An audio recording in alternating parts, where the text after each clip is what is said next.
So why should we even talk about multiplication? It's because it's something that's important to God. The first command that God gave to mankind was be fruitful and multiply. Now, this may be the best kept commandment that God ever gave, but unfortunately we've done a better job of it physically than we have spiritually. God gives the same command again to Noah and his family after the flood. Be fruitful and multiply. Then God talks about multiplying Abraham's offspring till they're as numerous as the grains of sand on the seashore or this number of stars in the heavens. We see the results of this happening spiritually in the future as God reveals to John the scene in heaven when the throne is surrounded by a multitude that no one can count from every people, tribe, tongue, and nation. So multiplication is important to God. I think we all realize this intellectually, but I want to tell you about the time for me when it moved from my head to my heart. My wife and I were serving among an unengaged people group on an island off the south coast of China, adjacent to Vietnam, and their language isn't reduced to writing, so you can't go to language school for it. You just kind of have to pick it up. So I had this plan where I was going to start with 2-year-olds and then gradually talk to older and older people until I could talk to adults. Seemed like a good plan to me. But early on, I went out into a village and I didn't see any children anywhere. All I could see was one really old lady. So I went up to her and I asked her, "Grandmother, how old are you?" She said, "I'm 97 years old." I said, "Wow, that is old." She was pretty pleased with that, but I didn't really know what to say next. So fortunately, she picked up the conversation. And she told me, "You are so tall." Tall was a new word for me, so I rehearsed that. And I said, "Yes, I'm very tall." Then she said, "Your skin is so pale."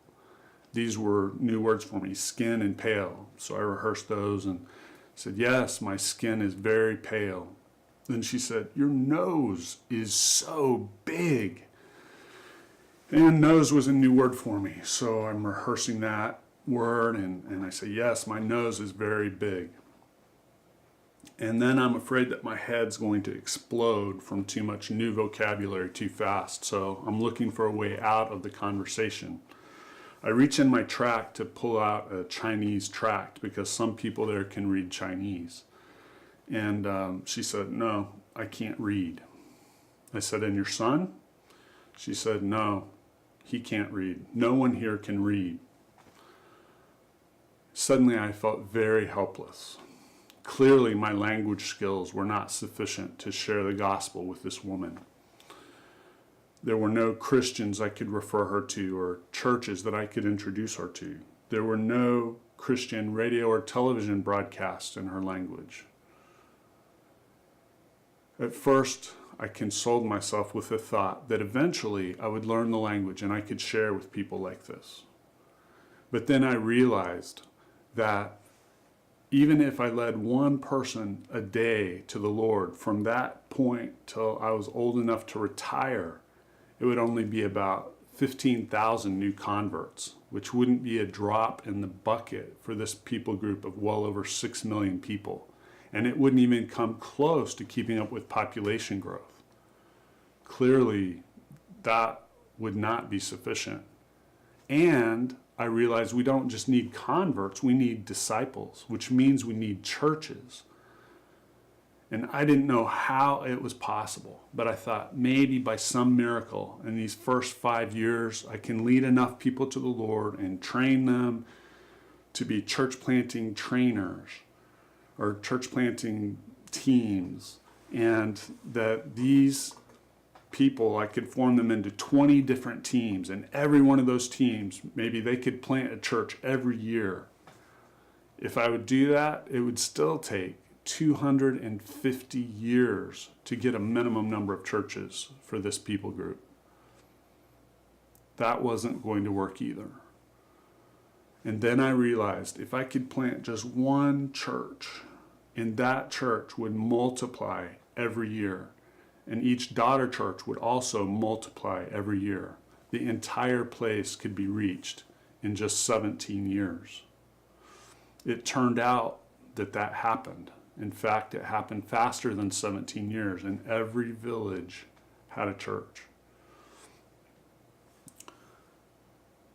The reason is that from that point, I decided to only focus on doing things that would result in making disciples that multiply and starting churches that multiply.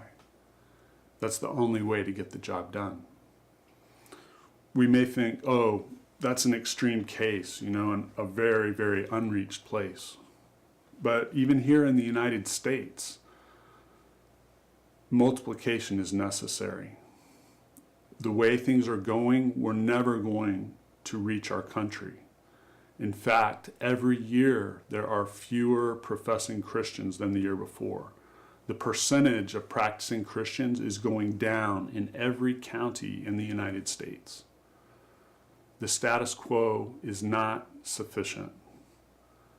We cannot continue the way we are. We need multiplication.